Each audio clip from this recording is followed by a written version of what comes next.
From the heart of Maine, this is the DuView Podcast.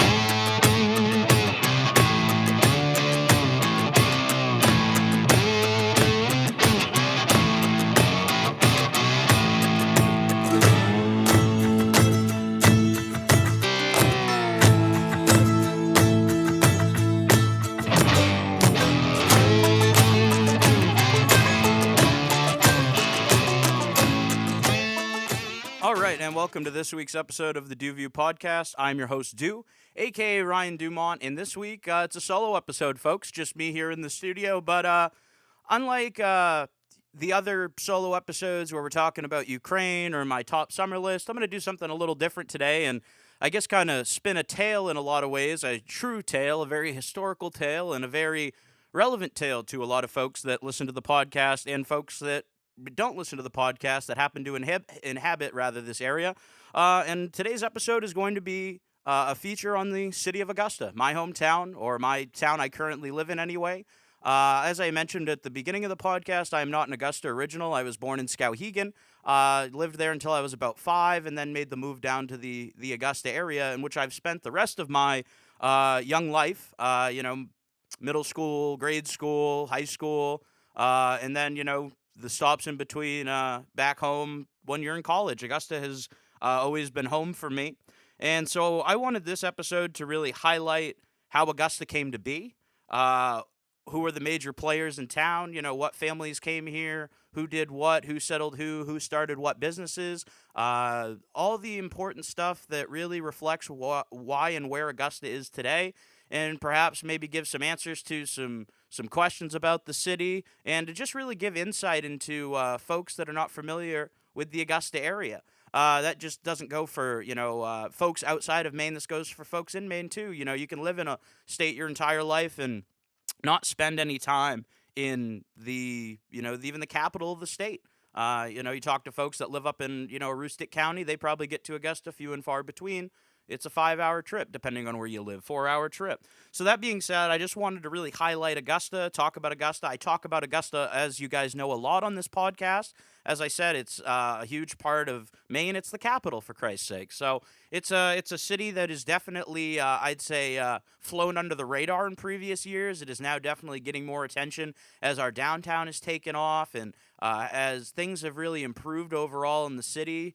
That goes in part to, the effort of the businesses and some political leaders and other things like that. But today is really going to be focusing on the founding of Augusta, how Augusta came to be, and the role it played even before Maine became a state, because Augusta had folks living in it long before Maine even was considered to be a state, because if you folks remember, Maine started off as a part of the Massachusetts colony, when the English first came across, but we'll get into that in just a couple minutes.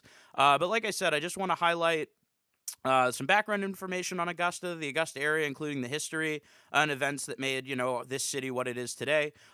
This is going to be a multi-part episode, folks. I'm basically going to cover the founding of Augusta, the very early years, and the natives living on the land. I'm going to cover all the early stuff today, and, cap things off for today's episode anyway, right around the end of the 19th century. So the turn of from the 19th to the 20th century, going from the 18 to the 1900s. So, like I said, today we're going to start off. It is going to be history heavy. There's your warning for that. But it's going to be in depth. And again, if you want to really know the history of the area and how we came to be, I'm going to give it my best shot anyway. So I've done some various research from the Kennebec County Historical Society and other government and other municipality sites. So I just want to thank all the great local history and local historians that are out there documenting a lot of this stuff so that it can be shared. And to also preface, if I miss anything historical or miss any major event in some folks' mind, I apologize in advance.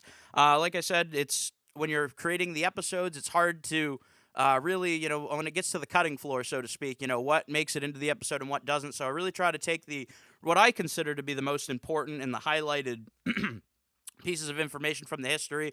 You can't cover everything, or if not, we'd be here all day. But like I said, fully warning folks, going to be taking a couple drink breaks in between. So if you hear me drone off for a second, just grabbing a drink of water. So like I said, I'm going to get into things right here. This is the special Augusta, Maine episode of the DuView Podcast. So that said, Augusta is a city in southern rather, central Maine. It is the capital of the state, the seat of and the seat of Kennebec County.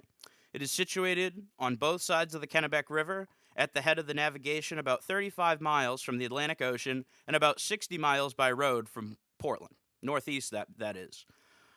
In Augusta, the ground rises steeply on both sides of the city. The landscaped Capitol Park leads up to the 1829 designed Capitol building by Charles Bulfinch. However, people settled in the Augusta area long before 1829, or before Maine even became a state, or there were even a United States.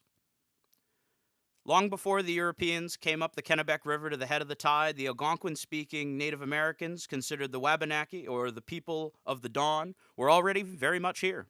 As early as 1607, the area was explored by English settlers from the short-lived Saginaw or Popham colony down at the river's mouth down south. So much like a lot of the areas on the East Coast, like you have the the Plymouth colony in Massachusetts in 1620 with the Pilgrims. And so this area is starting to impact its first, European settlers. There had been, a small amount of French explorers that had come down from Quebec, and the French had already created a lot of good relationships with the native tribes. They had been here since Champlain first came over in the 1500s. But that being said, folks came up the Kennebec River in this instance to discover the Augusta area. And again, those folks were from the early and short-lived Popham colony, which now is, like Popham Beach down in that area, and the Saginaw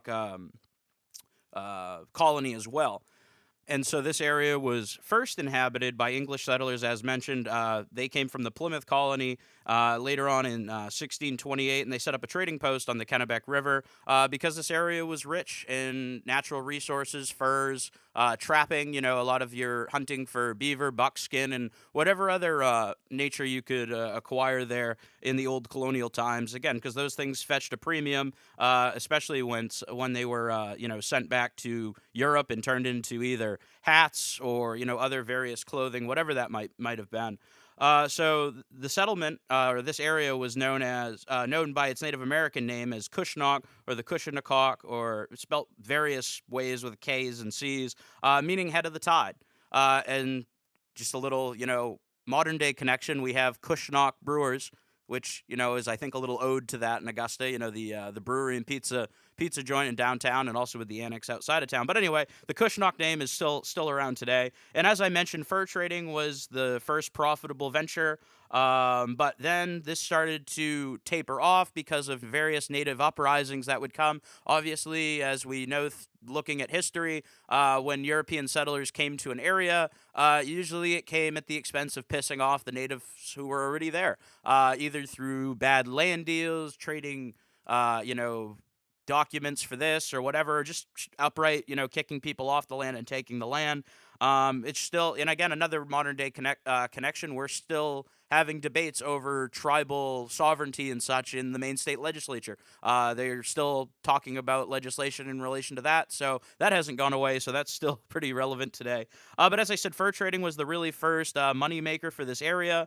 And in turn, because of various native uprisings and whatever, people started backing off from the area. So while they had started a settlement of a kind, it kind of quickly went away, just because it was really, in a lot of ways, the final frontier as far as the northern part of the, what would be the British colonies were. And so people took off, and the Plymouth colony ended up actually selling the patent or the land rights to this colony or this area in 1661. And basically, the Cushnock area, the Augusta area, would remain unoccupied for 75 years. But that being said, Augusta occupies, as I said, the site of the native village of Cushnock, where they had first set up their trading post. Or the settlers rather, had first set up their trading post. The first agent of the trading post was a guy by the name of John Howland. He shared his quarters in 1634 with a guy by the name of John Alden. He's actually a hero who's mentioned in a Longfellow poem, The Courtship of Miles Standish.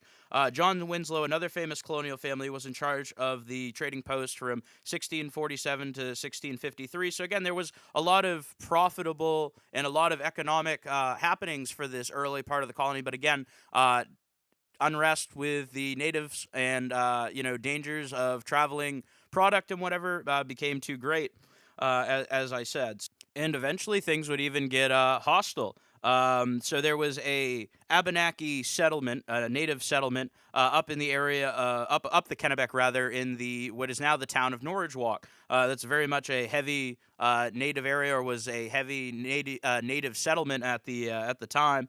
In 1722, jumping forward a few years, the tribe and its allies actually came south and attacked Fort Richmond, which is now the city of Richmond, or the town of Richmond, rather, located just south of Augusta down the Kennebec River, obviously. Again, the river plays a very vital function in the whole story of Augusta. The river very much is the lifeline and the artery to the other colonies in the south, because you have to remember at the time the land routes were not very good. But anyway, getting back to 1722 and the native tribes. So they attacked Fort Richmond, now, as I said, the town of Richmond, and later destroyed Brunswick, made their way even further south into Brunswick and destroyed the settlement there. In response, however, the English forces moseyed on up to Norridgewock and sacked it in 1724 during Dummer's War, when the English gained tentative control of the Kennebec. So after years of the area being unsettled, again, as native hostilities really built and took off in the latter half of the 1600s, by the time, the early to mid 1700s roll around, the British really started to really push and solidify their control of what would be the 13 colonies. And again, Maine, technically part of Massachusetts, but still part of that original swath of land that the British went after. And so now we have an interesting time in Augusta's history. Now that the area is becoming more populated, they've beaten back, their real threat. Now that they've basically sacked and destroyed the native settlement on Norridgewock. And so to really solidify their control of the region, they needed to create a fort. They needed to build a fort. And basically, if you've studied any form of colonial history or even the American Revolution, forts play a very pivotal role in controlling an area, whether it be at the mouth of a river, whether it be at the entrance to the ocean, whether it be at the beginning of a tributary. The fact of the matter is, if you control the water routes at this time, you control the majority of the major travel. You control the lifeline. You control the supply lines. So you can either make sure an army is very well supplied or an army is very poorly supplied. Or on the flip side, an area is very well defended or very poorly defended. So anyway, this created the need of a fort in the Augusta area, or in the Cushnock area. And so Fort Western was created or built. Now a museum. It was built in 1754, and its first and only commander was Captain James Howard. He later bought the fort and is therefore reputed as Augusta's first white settler. In 1754, Fort Western was erected on the site of the old Cushnock trading post, thus marking the beginning of a permanent settlement in the Augusta area. James Howard, the commander of Fort Western, as I said, he's considered the first settler in Augusta, so that's kind of cool. In a lot of ways, we can thank, Captain Howard for settling the area in a lot of ways. In 1761, the survey of Augusta-Hollowell region is made by John Winslow. The Kennebec River was explored by a ranging party commanded by, again, Captain James Howard. So to kind of explain a little bit further on this, folks, we're going to get into a little bit of a timeline here. Hollowell and Augusta were once part of the same city. They were all one big landmass. The lower part, being Hollowell, was referred to as the Hook because of its geography in the river, how it kind of hooks out. And if you go down to the boat landing, or the where all the rainbow-colored Adirondack chairs are in Hollowell, you can kind of see the Hook in the way of that river makes the geography there. So as I said, I'm going to talk about Hollowell a lot here in the early days, because Augusta and Hollowell were once one city. And again, it kind of speaks to modern times too. While they are two separate municipalities, we do a lot of crossover, especially on the weekends. If folks know what I mean. Hollowell is the spot to be. No offense to downtown Augusta, obviously, in saying that, but again, the two communities are real close, and it's sometimes nice to have a little change of scenery just down the river. But that being said, They are great. They explored the greater Augusta area more. In 1762, the first grants to lots were made to induce settlement around Fort Western. 7 log huts occupied by 30 inhabitants comprised the village. So as you can see, by the mid 1700s, Augusta is growing into a permanent settlement. In 1763, the first minister, Jacob Bailey, preached at Fort Western. In 1764, it was estimated that there were more than 100 inhabitants at the Fort Western settlement. In 1769, Captain James Howard purchased the 900 acres, including Fort Western, and erected a sawmill, the first industry in this area. By 1770, Captain Howard built the Great House for his living quarters, the first frame structure in the settlement.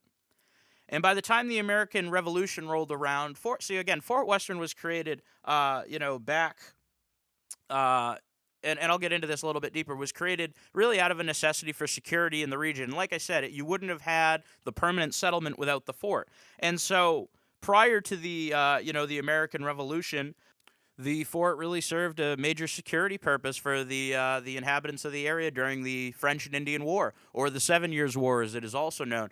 During that time, and again, the name is very misleading. The French and Indian War was actually fought between the British, between the British and the French's Native American allies or Indian allies. So to say the French and Indian War, it was the English fighting the French and the natives, or the French and the Indians in this certain situation. But that being said, the Fort Western didn't see any major battles. Again, it was very much just securing the very furthest outpost of the colony at the time, and that's why after the war we see Captain Howard actually buy the fort, because really when the war was over there was really not as much of a need for active. I mean, there was still a garrison and it was still used to protect the area, but when you're not in a war, you really don't have as much of a need for the day-to-day uses of a fort, other than as a residence and as a really anchor of the community. And so by the time 1775, the American Revolution rolls around,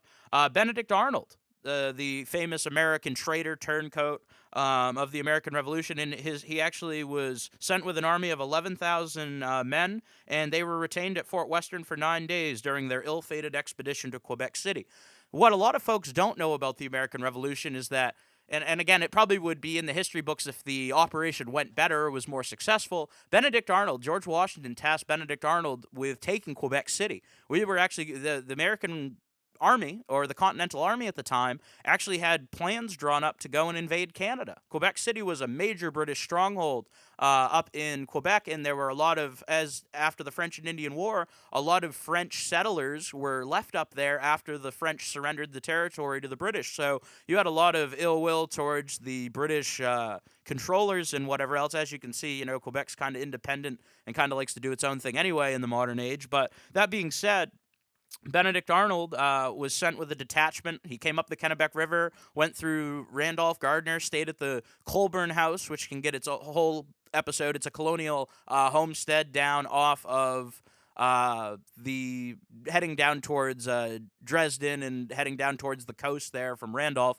It's off to the right on the side of the road there on a little side country road. But that Benedict Arnold stayed there on his way up. They built the bateau boats. There's also another historical brewing connection, I guess. In Gardner, there's Bateau Brewing, and it features one of the bateau, or the boats, that Arnold would have used to go up the Kennebec. He had a bunch of those built there. The Colborne family, or Mr. Colborne, the owner of the homestead, had a hand in building those boats, and if you actually go to either the Colborne House or the Fort Western Museum, you can see an exact replica of the ships that, or the boats rather, that Arnold would have used and his men would have used to go up the Kennebec River. Now, keep in mind, the Kennebec flows south, so they would have been paddling against the tide the entire time. They didn't have enough provisions to begin with, and they really thought that the distance was a lot closer than what it was. They didn't realize that there's this huge, massive wilderness on top of, the waterways you have to navigate to get to Quebec City. They thought they were just going to be able to come up the Kennebec, go up the Dead River, and then kind of just boogie up to the St. Lawrence or the St. Lawrence Seaway up that way from there. It didn't obviously work out that way. They ran out of food. A lot of men died. They did make it to Quebec City. They did launch an invasion, but as I said, it didn't really go very well. And I could do, like I said, a whole episode just on Benedict Arnold's march through Maine. Quick little tidbit, the history of his march is scattered out throughout the state. If you go up to not to detract from Augusta by any means in this episode, but up in Fairfield, if you drive through downtown or the Main Street Fairfield on your way to town, you'll see a marker. Benedict Arnold passed through here on his way to Quebec City. So, like I said, it's a little known historical bit about the area, but a very notable and very relevant historical figure came through here, as well as other various historical figures that have come through the state. But in terms of colonial times and the American Revolution, this was the big one because, again, we weren't on the front lines. And that's the same thing later on with the Civil War, too.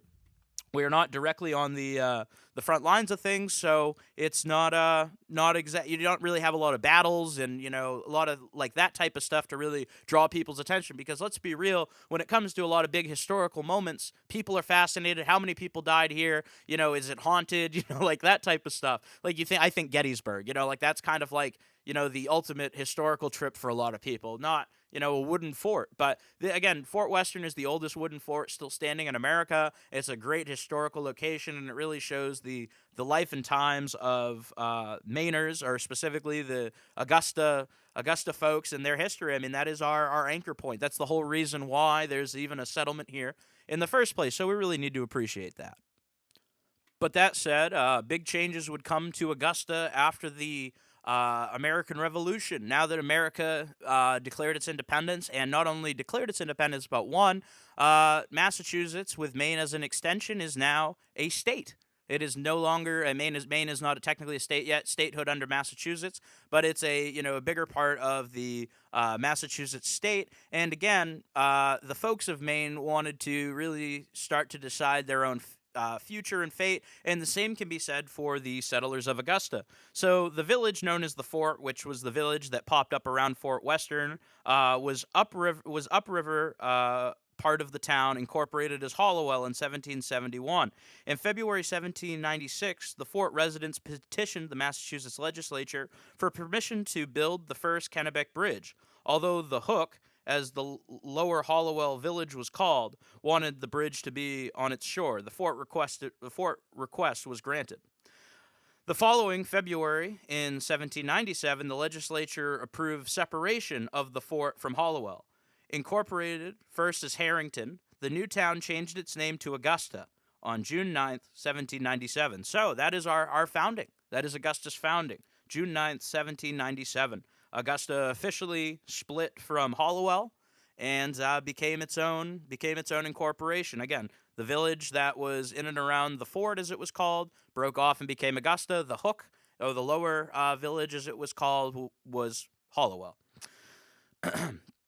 In 1799, right before the turn of the century, Augusta became the shire town of the newly formed Kennebec County. In 1827, the town was designated as the capital of Maine, which had entered the Union in 1820 as the 23rd state, as part of the Missouri-Maine Compromise. The legislature met here for the first time in January 1832. Augusta was chartered as a city in 1849. In addition to its governmental roles, Augusta has been through the years a frontier trading place, an island shipping port, and the center for publishing and manufacturing. If you'd like to learn more about Augusta and the region, I highly consider a visit to the Fort Western Museum inside the 1754 Maine building at the historic site. As I mentioned before, a visit to Fort Western is massive to understand the Augusta area, and their visiting hours can be found on their website, which I highly recommend everybody from here or from afar check out. So as I mentioned, Augusta quickly, now that it really deemed its new name and was officially its own town, really kind of took off from its 1797 founding. So as I said, it became incorporated in 1797 and became the county seat in the early 1800s and eventually the state capital in 1832. As mentioned before, Maine became a state in 1820, and Augusta later being designated as the capital. What a lot of folks don't know is that Augusta wasn't always first up on the list for capital. Obviously, Portland held its time as the meeting place of the Maine legislature, but also Brunswick and Hollowell were also in contention to become capital of the state. That would have changed Augusta dramatically, because a lot of what makes Augusta is the fact that it is the capital of the state. And so, as I said, the Maine state legislature continued meeting in Portland until the state house was completed in 1832. As I mentioned at the beginning of the episode, this was designed by the famous architect Charles Bulfinch. Augusta was ranked as a city in 1849 after being named the state capital and induction of the new industry flourished. So this is really where Augusta gets its. I guess you can see a lot of the ties to its history. If you look around old downtown Augusta today, and if you look across the river into Mill Park, you can see that things as they are now are not as they always been, and they can get the mills and the industry in our area get their direct ties and start in the really early 1800s at this point. So we've made it out of the colonial times. Augusta has solidified its seat as the capital and as the head of the county. And so now that people have settled the area for a few generations now, it's now time to really dig in and build some industry. And so, as I mentioned, the Augusta officially became a city right before 1850, just 10 years before the Civil War would break out. And again, in 1840 and 1850, the city ranked among the 100 largest urban populations in the country. During the next decade, however, the city was quickly bypassed by the rapidly growing cities in the Midwest and that had come from, the want of manifest destiny, the winning of the Mexican-American War, and really the American spirit to drive west and to settle the real new frontier. Because as I said, settlers had been in this area for a couple hundred years at this point, and so the East Coast was starting to being looked upon as like the old world or the old, and all the adventure and the new and exciting stuff was out west, unfortunately. Excellent soil provided various agriculture opportunities around the city, as well as water power from streams and the river itself provided for the industry. Various water wheels and soon to be dams were going to make their way into the forefront of the Augusta industrial scene. In 1837, a dam was built across the Kennebec River where the falls dropped 15 feet at the head of the tide.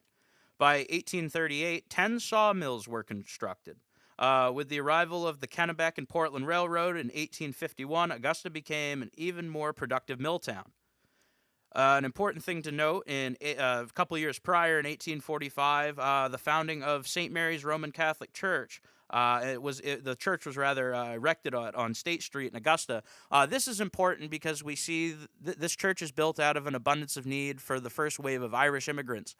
St. Mary's in town. I'm raised Catholic. If I haven't mentioned that before in the podcast, so I have a little bit of a connection to St. Mary. I went to St. Mary's School, which directly connected to the church in its parish, in a different location, but many years later, but still a part of the same institution, rather. But that being said, St. Mary's was founded in 1845, and later I'll mention this. The St. Augustine's was founded. That was the French Catholic Church, and the French Catholics and the Irish Catholics, and I'll get into this in the next episode, really hated each other, and they were really pitted against each other because they were both immigrant populations. You had signs everywhere on Augusta businesses: Irish need not apply, French need not apply.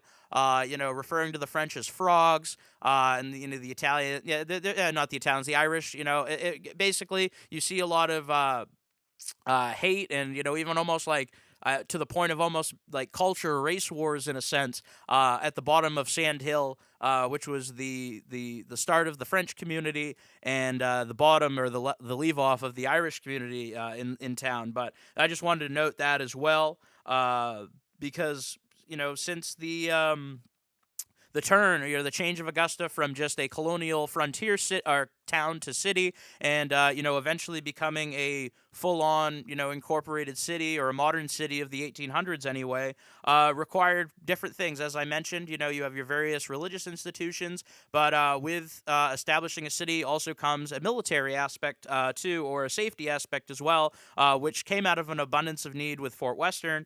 But since the 18th century, there has been a military presence in Augusta. As I mentioned, Fort Western has not had troops garrisoned there since the 1790s, but in 1828, the U.S. government built an arsenal to protect their interests from Britain. Because again, they had just fought the War of 1812, and America was still really weary that the British were going to come in and take things over. And again, Maine borders Canada, and we had even had the Aroostook Wars, which were literally the Maine lumberjacks fighting the Canadian military, the British military, and we kicked their butts. But that being said, I could do a whole episode on the Aroostook War too. There are so many events in Maine history that could be just solely talked about on their own. I just want to glance over them so people, can if it piques anybody's interest or whatever, because I know it's that type of stuff that really does it for me.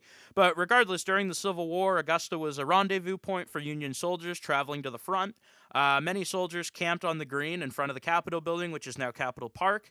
And in 1862, Camp E.D. Keyes was established in the northwest portion of the city, which is still, in a lot of ways, still there today. Camp Keyes up on top of the hill next to the Augusta airport.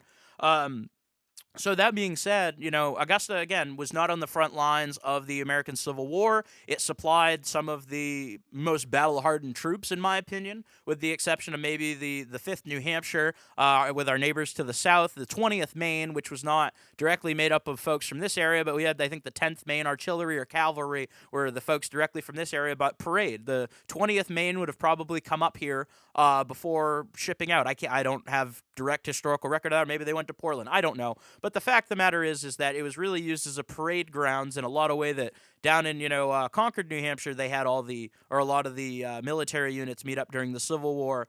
I only know that because in college I took a Civil War and Reconstruction class with Professor DeBrule, and we had to do a very lengthy project paper on the 5th New Hampshire, and there were a lot of similarities in our New England regiments. They fought really hard, and they ended up gaining almost legendary status in various Civil War battles, and in a lot of ways can be thanked directly or indirectly for saving the Union in various battles. So that being said, we did not play a direct, active, frontline role in the American Civil War, but again supplied a lot of troops, lumber, all the type of raw materials and industry you would need to support the war effort in a lot of ways, which is why ultimately the North ended up winning. Speaking of industry, though, again, Augusta became quickly known as a center for industry in relation to the mill industry. And that can be the same for a lot of New England towns and cities, Lowell, Massachusetts, Manchester, New Hampshire, big in the textile industry. But up here, we had a lot of wood and paper making. And at a time, eventually, Augusta would become known as like one of the biggest publishing centers in the country or something like that. But in 1883, the property of A and W Sprague Company was purchased by Edwin's Manufacturing Company, which erected the first extensive brick mills manufacturing cotton textiles. They imported cotton from the South for processing and for export to Europe. In the late 19th century, paper and pulp was later constructed. As I mentioned, they swap over from the cotton to a lot of paper and pulp product. Other Augusta firms produced lumber, sash, doors, window shutters, broom handles, stone cutter tools, shoes, headstones, ice and furniture. The city was also developed as a publishing and shipping center as well. I can even, thinking back, talking with my dad, he even worked in a shoe factory at one point. There was a few shoe factories or plants in the Augusta area, even up until like the 60s and 70s. I know shoes were being made by hand in the Augusta area. So it's like I said, a lot of our industry and a lot of our ties to the Maine woods and the log runs and everything like that all comes out of this industry that was created down here. In the later half of the 1800s, early 1800s were the start, obviously. But as I just mentioned, you have the first formation of the first brick mills. The big mills that Augusta became associated with later on. And along with brick, the building and use of granite blocks became quickly used, as the Hollowell and Augusta areas are massive natural deposits of granite stone. Granite stone from Maine is even used in the base of the Statue of Liberty in New York Harbor. So granite became a very popular building material, and in 1866, we had some prominent businesses built using granite blocks. You had the Granite National Bank building, the Minoan block, the North block, and the Granite block, different parts of the town. Also, it was at this time, after the Civil War, 1866, the home for veterans was established at Togus, which is also right outside of Augusta's city limits there. If you don't know, Togus is the VA home out there, does a lot of good for the folks that served in America's wars and to protect this country. So that's another thing that got started in 1866. And jumping ahead to 1870, the population of Augusta was right around 7,803 people. And this also prompted the creation of the Augusta Water Company and Kennebec Savings Bank, another major banking community institution here in the city, was also founded at the same time. As the city also grew, we see the move to more and moves to paper products and industry. P.O. Vickery Companies established as a publishing business. Another major event in 1881, Coney Free High School was completed. That is the high school that is still not the same building, obviously, but is still the same name. This is Coney High School. That's where I graduated from. It's where my dad graduated from.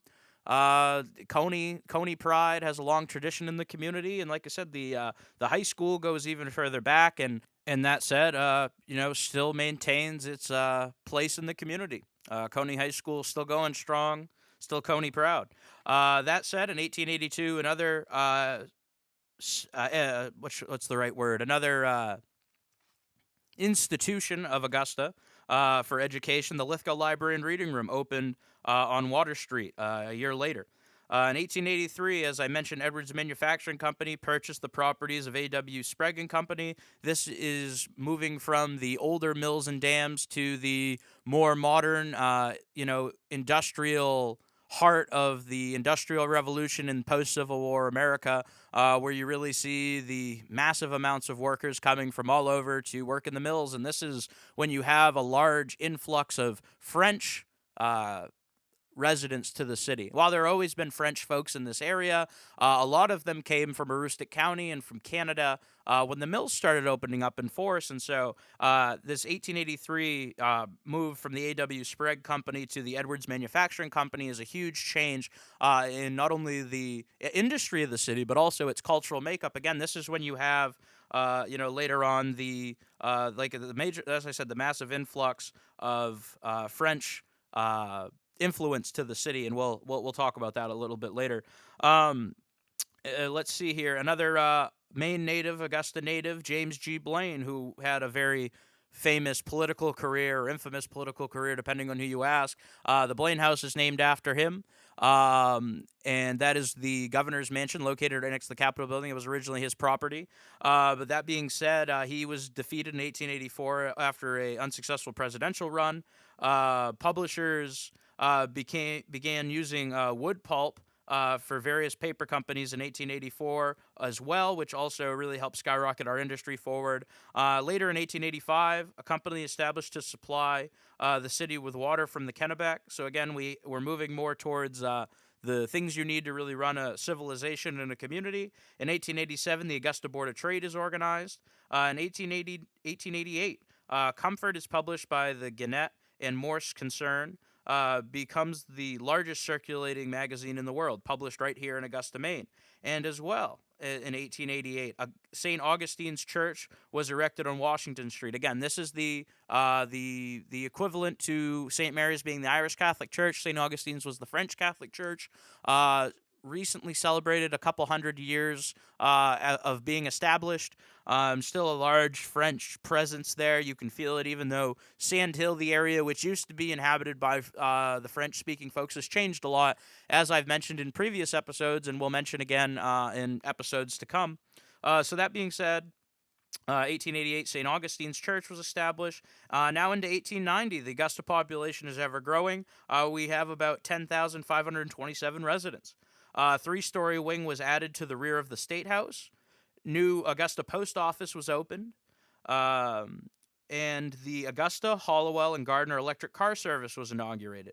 A lot of folks don't know there used to be a trolley that ran right by the Capitol building, right to downtown, and I believe all the way through Hollowell and into Gardner. That since roads became more popularized for eventually, motorized cars and cars in the future, the trolley system though used to run up and down with a literal rail embedded into the street.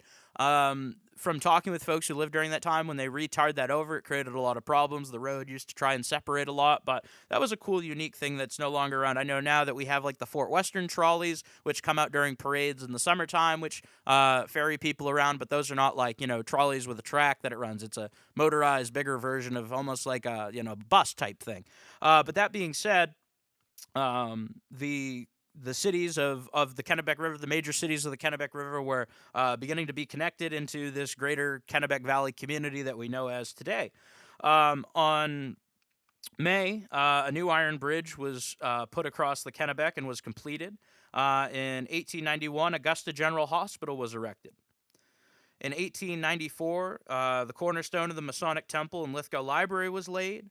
In 1895, the Liskow Library was erected and dedicated. That's I believe, the original stone building that is situated in the center of town.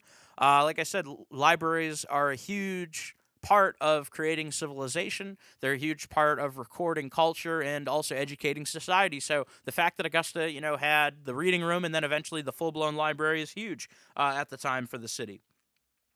Later on, the year later, the Liskow Library was erected and dedicated. A beautiful building. If you haven't had a chance to check it out, really recommend going down there. And in 1896, on July 4th, City Hall was dedicated. And in 1897, the centennial celebration of the incorporation of Augusta was held.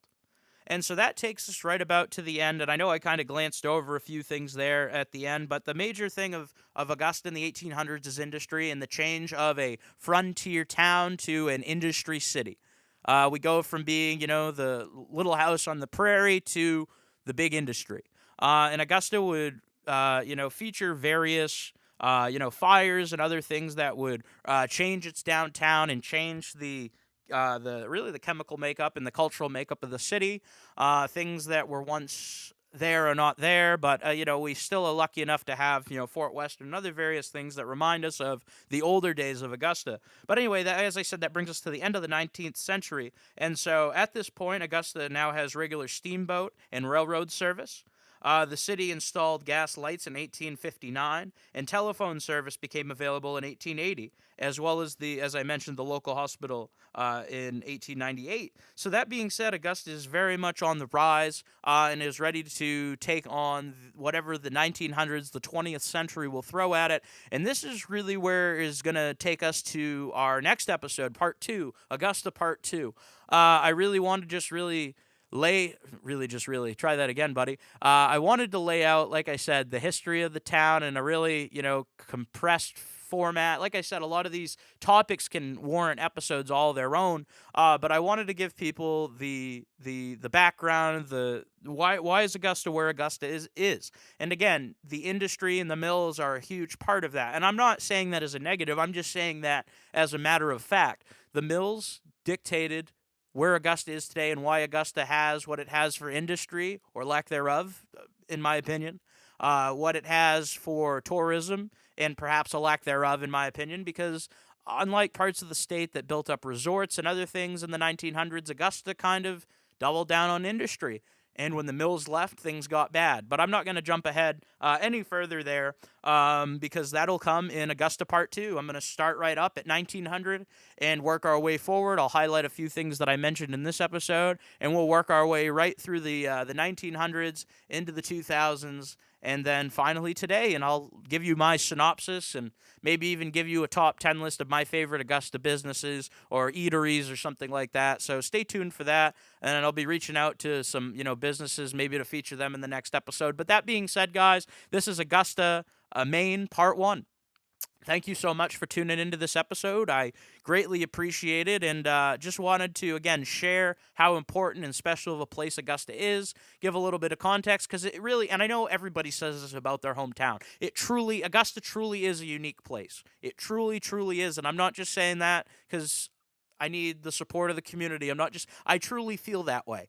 That's reflected in the work I do in the community. That's reflected in, my stances on how I think things should run in Augusta. It's all about the people in the community first. And that's the whole point of this episode, folks, is showing how unique and how special the Augusta community is, because it truly is something special. Truly is.